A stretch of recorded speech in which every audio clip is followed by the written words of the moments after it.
This week's episode of the ArtTactic Podcast is brought to you by ArtTactic.com, where you can now download on our website for free our latest report in collaboration with Artscopy.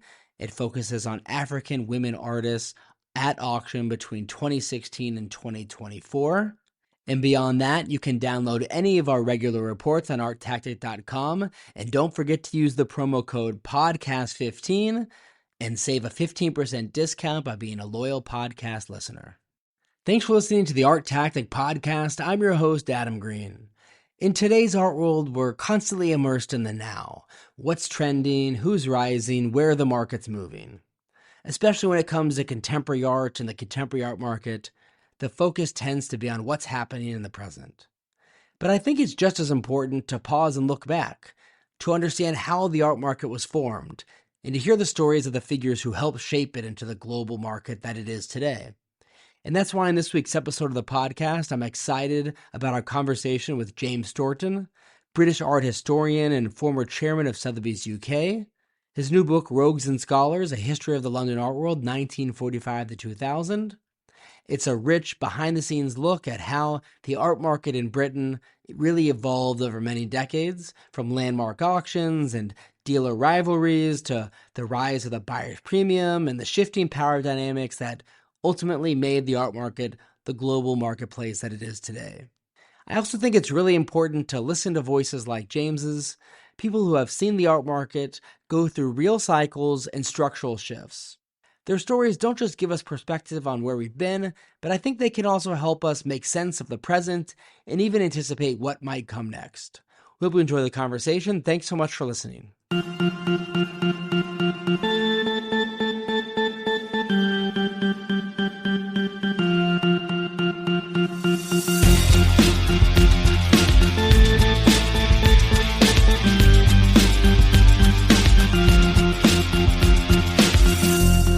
James, thanks so much for joining us. It's a pleasure, Adam.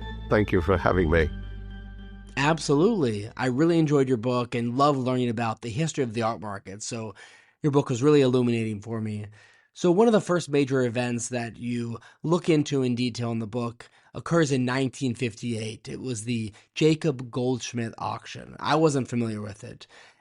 You describe it as a real turning point for the art market. Tell us, what were auctions like before then, and how did this auction specifically transform the British art market? Well, I think it transformed the world art market, actually, because up to that point, auction sales were essentially parochial. They were British art to British people, American art to American people. They were not international. The international art market, in as much as it existed, was with the dealers who had offices in London, Paris, New York, like, Wildenstein and so forth. The idea of gathering an international crowd in an auction was totally new. And what the Goldschmidt sale did, it united American buyers and European, which at that time meant largely Greek buyers, in the same room.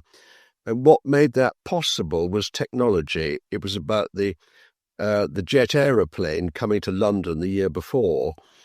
And it was the brilliant marketing genius of the new chairman of Sotheby's, Peter Wilson, who saw that you could persuade an American to sell a French painting in London where there was no intrinsic market back to an American.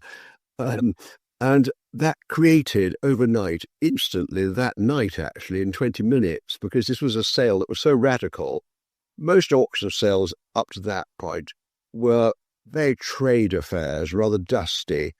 And this was a glamorous event with only 7 paintings in it. That was completely radical. It was in the evening. It was black tie, unheard of.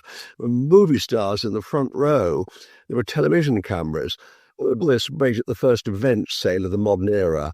And, of course, the prices were commensurate. This was the first time paintings at auction made more than £250,000.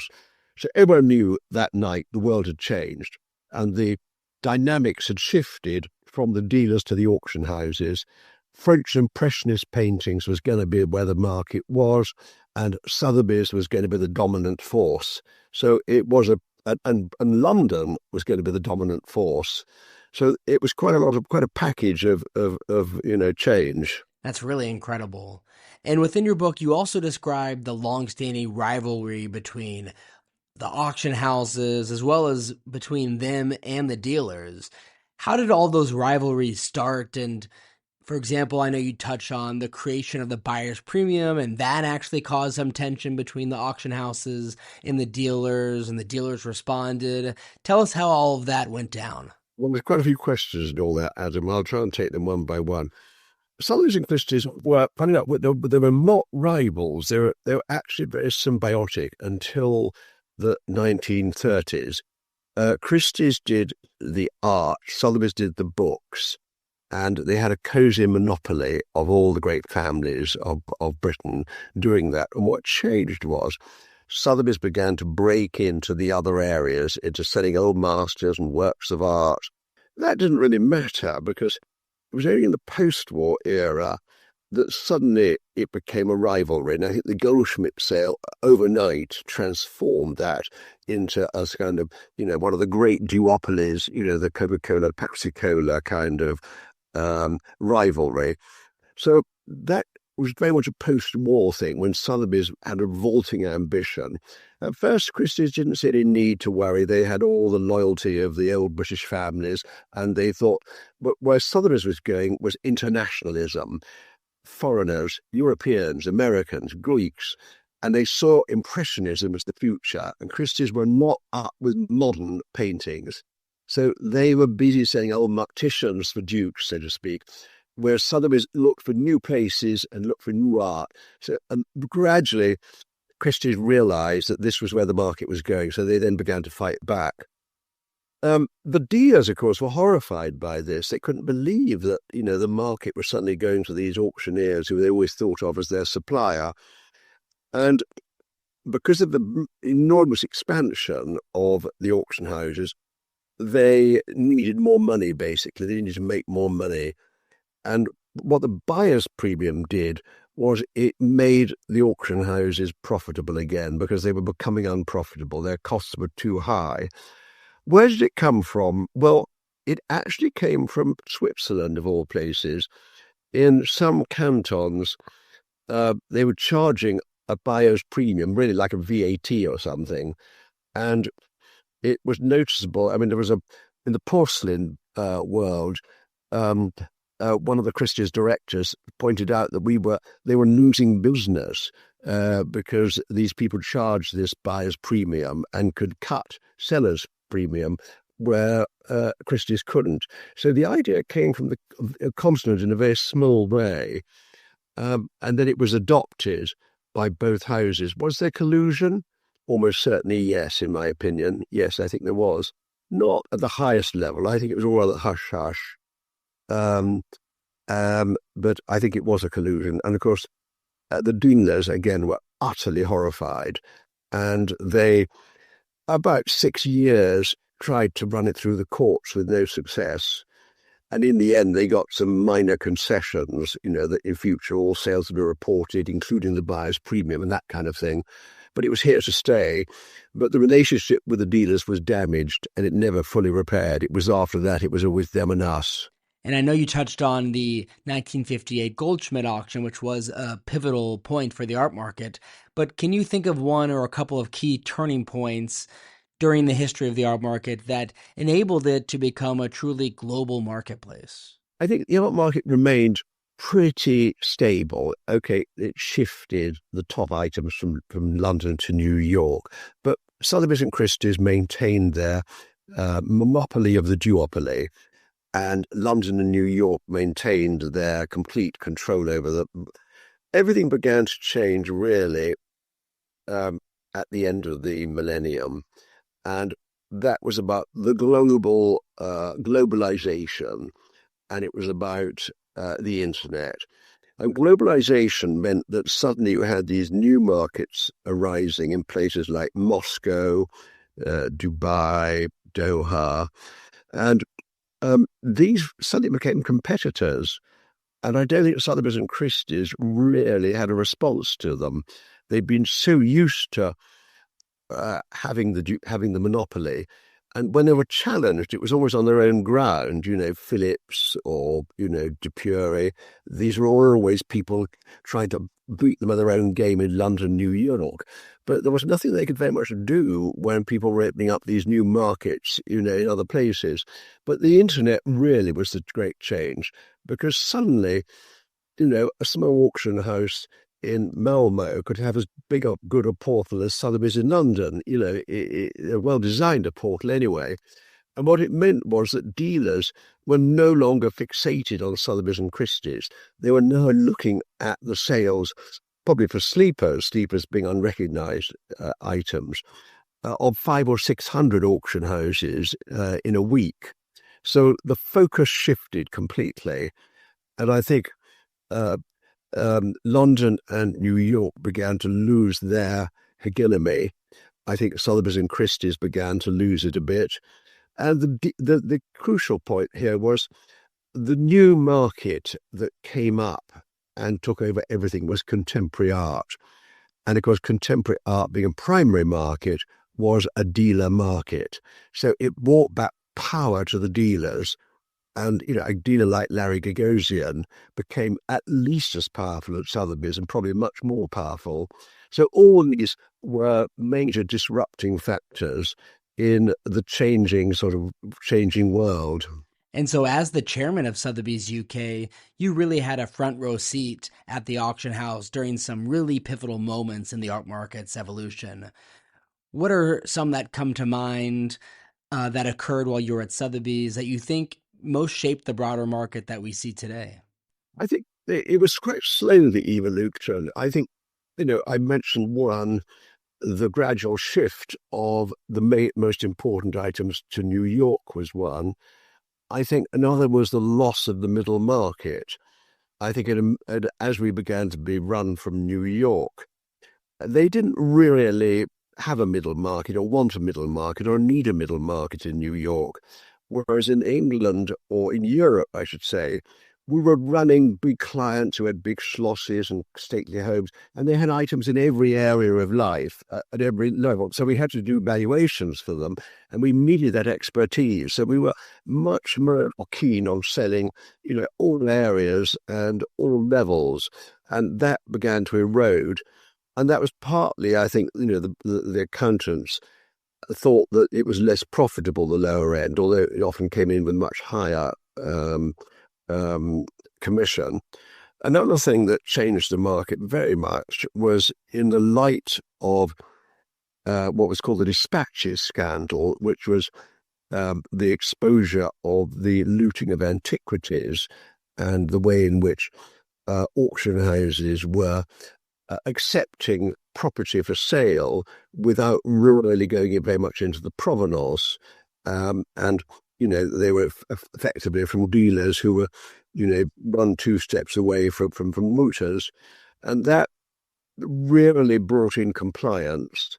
Suddenly they had to become policemen, and every lot had to have compliance, and that was very expensive. So you actually raised your threshold of lot value quite considerably, because even before you put the item up for auction, you had about £200, £300 worth of legal fees attached to selling it for compliance. So that threw away the middle market, if you like, and that gradual raising of the threshold. And that left really Bonhams as the only kind of general auction house in London. So that was quite a big change. But I think the change in taste, I think, was the biggest change I would talk about.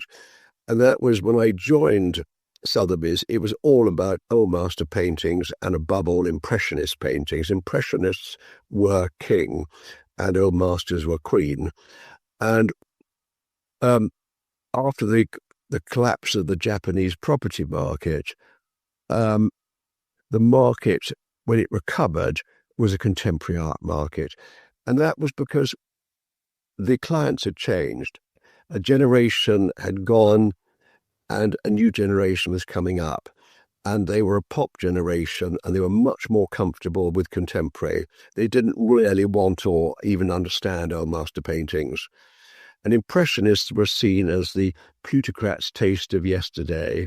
It's really interesting you pointed that out because I do regularly think about certain segments of the art market where the collector base seems to be shrinking, whether it's old masters or even impressionists, antiquities, American paintings. There are many of them. From your experiences, when a market like that starts to contract, the art's aging, is there a path for it to recover and attract new buyers and start growing again? Or, in your observation, what typically happens when a collecting category starts to fade like that? I've learned is that only the unexpected happens.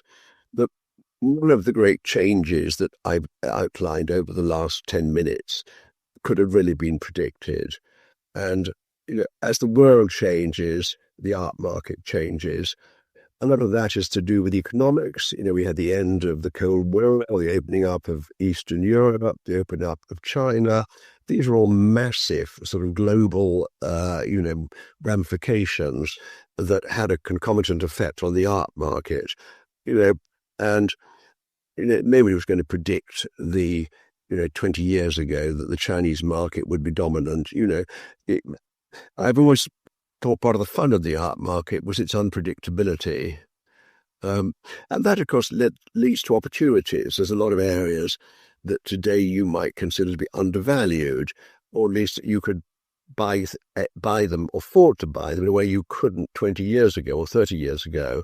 That's not to say they're going to become valuable again shortly, but it just means that they are available again to sort of, middle-of-the-road collectors.